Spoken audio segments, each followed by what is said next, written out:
So how do we achieve the change that we wanted to be? How do we intend to do it? So we focus on three leadership behaviors: focus, feedback, and asking critical questions. We agreed that these three leadership behaviors, it should be cutting across all strategies that we identified. We have identified three core strategies. First is the NCC, or the National Children's Consultation, followed by follow-ups and beyond with the National Children's Consultation. Then the stand-up meetings. This involves the ICC, the internal staff, the advocacy team, the RAW, which is the Asia Department, and the Asia Council. How do we do it? First, with the NCC, because it's a strategic activity, no? We want to walk the talk. We don't want it to be top-down, but we are getting really the inputs of the children in this engagement. Of course, we also want to see some of the leadership behavior when we do this three strategies. Be focused on the why, because sometimes, advocacy is a difficult task, right? And it's a very long journey. Advocacy is not a one-time event, it's a process.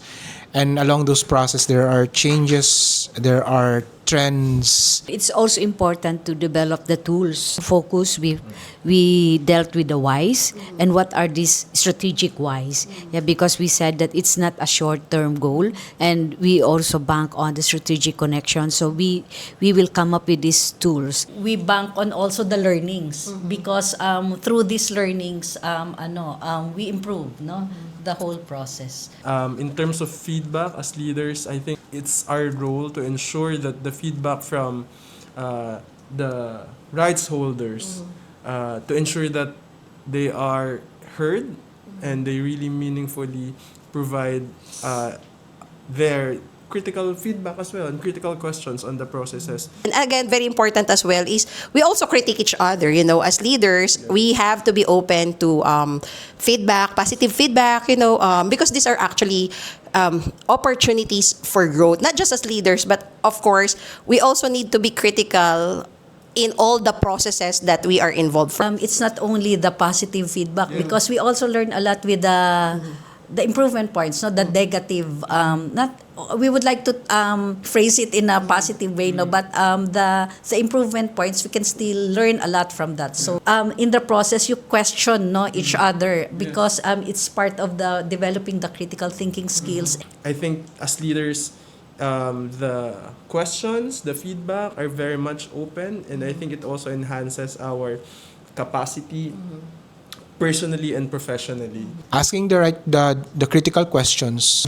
In this way we can learn what are those things that we did well and of course not so well in the process. If there are opportunities for NCCs to provide improvement, then I think we have to be very open to provide feedback. And as leaders as well, we can also ask difficult questions to enhance each other. Reflect further and then set actions again, and then after implementing these actions, reflect again, and then doing next actions again.